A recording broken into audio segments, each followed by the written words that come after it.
Hello friends, இன்றைக்கி நம்ம வந்து சோயாபீன்ஸ் வச்சு சோயா வடை எப்படி சேர்த்துன்னு நம்ம பார்க்கலாம்.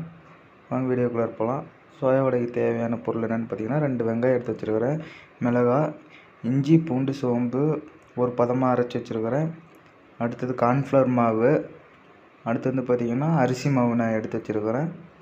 அடுத்து நம்ம சோயாபீன்ஸ் வந்து நல்லா ஊற வச்சு இது மாதிரி நம்ம அரைச்சி எடுத்துக்கணும். இதை வந்து நம்ம பிசைஞ்சு காமிக்கிறோம் பாருங்கள். ஒரு பவுல் எடுத்துக்கணும். பவுல் எடுத்த முன்னாடி நம்ம அரைச்சி வச்சுருக்கிற மிக்சியில் அரைச்சி வச்சுருக்கிற சோயாபீன்ஸை அதில் போட்டுக்கலாம். நல்லா நைஸாக அரைக்கக்கூடாது, மொறுன்னு கொஞ்சமாக அரைச்சிக்கணும். நம்ம சோயாபீன்ஸ் நம்ம போட்டுக்கலாம். சோயாபீன்ஸ் போட்டோன்னா நறுக்கி வச்ச வெங்காயம் 2 வெங்காயம் நீள வாக்கில் நறுக்கி வச்சோம்ல, அதை நம்ம போட்டுக்கணும்.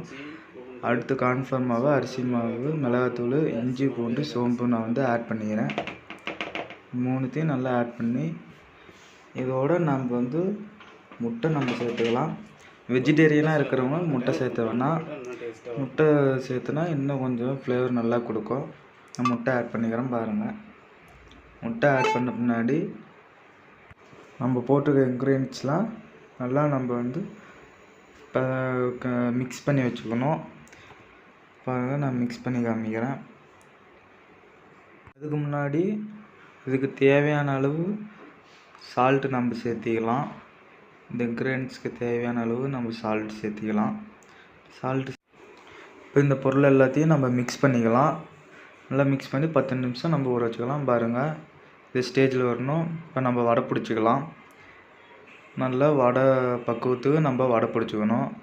வடை பிடிச்ச பின்னாடி நம்ம வந்து கடாயில் நம்ம ஆட் பண்ணிக்கலாம். கடாயில் நான் தேவையான அளவு ஆயில் சேர்த்து வச்சுருக்கிறேன். இப்போ ஆயில் நல்லா சூடாகிடுச்சு கடாயில். இந்த ஸ்டேஜில் வந்து நம்ம மிக்ஸ் பண்ணி வச்சுருக்கிற மாவு எடுத்து காமிக்கிறோம் பாருங்கள். நல்லா ஊறி வந்துருக்கு மாவு. 10 நிமிஷம் நம்ம ஊற வச்சுருக்கோம். இந்த ஸ்டேஜில் நம்ம வந்து வடை பிடிச்சிக்கலாம். நல்லா வடை பக்குவத்துக்கு நல்லா வடை எப்படி பிடிப்போமோ இது மாதிரி வடை பிடிச்சிக்கலாம். வடை பிடிச்சி நான் ஆயிலில் போட்டு காமிக்கிறேன் பாருங்கள். இது நல்லா இருக்கும், டேஸ்ட்டாக இருக்கும். சில்ட்ரன்ஸுங்கெலாம் தரலாம், வீட்டில் இருக்கிறவங்களுக்கு தரலாம். ஹெல்த்தியான ஃபுட்டு இது. நல்லா ப்ரோட்டீன் அதிகமாக இருக்கும் இந்த ஃபுட்டில். பாருங்கள், நான் வடை பிடிச்சிக்கிட்டேன். இது மாதிரி பிடிச்சிக்கணும். நம்ம இந்த பக்குவத்தில் பிடிச்சிக்கணும். பக்கத்தில் பிடிச்சி ஆயிலில் நான் போடுறேன் பாருங்கள். நான் இன்னொன்று கூட போட்டு காமிக்கிறேன் பாருங்கள். அதனால் நம்ம வடை மாதிரி போட்டுக்கணும். நம்ம சோயாபீன்ஸில் யாரும் வடை செஞ்சு பார்த்ததில்ல. இது மாதிரி செஞ்சு கொடுங்க, வீட்டில் இருக்கிறவங்களுக்கு கொடுங்க. நல்லா விரும்பி சாப்பிடுவாங்க. புதுசாக நம்ம ட்ரை பண்ணலாம். நல்லா இருக்கும் பாருங்கள். நல்லா இது மாதிரி கோல்டன் ப்ரௌன் கலரில் நல்லா வடை வெந்து வரணும். அதுதான் அது வடை வந்து வெந்திருக்குன்னு நம்ம புரிஞ்சிக்க முடியும். நல்லா கோல்டன் ப்ரௌன் கலரில் பாருங்கள் வடை நல்லா வெந்து வந்துருக்கு. நான் எடுத்து காமிக்கிறேன் கரண்டியில். இந்த ஸ்டேஜில் பாருங்கள், நல்லா கிறிஸ்பியாக வடை நல்லா வெந்து வந்துருக்குது. நல்லா டேஸ்டியாகவும் இருக்கும். குழந்தைங்களாம் நல்லா விரும்பி சாப்பிடுவாங்க. ஈவினிங் ஸ்நாக்ஸாக நம்ம இது கொடுக்கலாம் வீட்டில் இருக்கிறவங்களுக்கு. இந்த ரெசிபி வந்து அதிகமாக யாருக்கும் தெரியாது. நம்ம புதுவிதமாக புது ஸ்டைலில் நம்ம செஞ்சு வீட்டில் இருக்கிறவங்களுக்கு கொடுத்தா அவங்க வந்து கேட்பாங்க, நல்லா இருக்க, இது எதில் செஞ்சதுன்னு. சோயாபீன்ஸில் செஞ்சதுன்னா யாரும் நம்ப மாட்டாங்க. வடை டேஸ்ட்டோட பருப்பு வடை டேஸ்ட்டோட இது வந்து நல்லாயிருக்கும். ரொம்ப கம்மியான பொருளே தான், 3 இன்க்ரீடியன்ட்ஸ் தான். சோயாபீன்ஸு, மிளகாய், இதுதான் பாருங்கள். நான் எடுத்து காமிக்கிறேன் பாருங்கள். நல்லா வடை வந்து கிறிஸ்பியாக நல்லா வந்திருக்குது.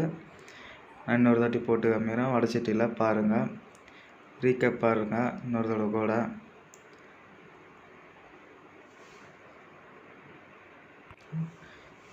இந்த வடை வந்து நல்லா கோல்டன் ப்ரௌன் கலரில் வரணும் பாருங்கள். இந்த கன்சிஸ்டன்சியில் வரணும், கோல்டன் ப்ரௌன் கலரில் வரணும். நல்லா செய்யும் போது நல்லா அந்த வாசம், நல்லா அந்த அரோமா வாசம் நல்லா அடிக்கும். வடை ரொம்ப டேஸ்டியாக இருக்கும். வீட்டில் இருக்கிறவங்களுக்கு செஞ்சு கொடுங்க. நான் இப்போ இது ஒரு பவுலில் மாற்றி நான் காமிக்கிறேன் பாருங்கள் ஃப்ரெண்ட்ஸ். வடை பாருங்கள் நல்லா வந்திருக்குது. இது மாதிரி செஞ்சு வீட்டில் இருக்கிறவங்களுக்கு கொடுங்க. நல்லா விரும்பி சாப்பிடுவாங்க. நல்லா டேஸ்டியாகவும் இருக்கும். புது ஸ்டைலில் சோயா கார வடை ரெடி. இது மாதிரி டேஸ்ட்டு பண்ண வேண்டியதான் நம்ம. பண்ணுங்க, ஷேர் பண்ணுங்க, கமெண்ட் பண்ணுங்க, சப்ஸ்கிரைப் பண்ணுங்க. மறக்காம அந்த பெல்லை டச் பண்ணுங்க. ஓகே, பாய்.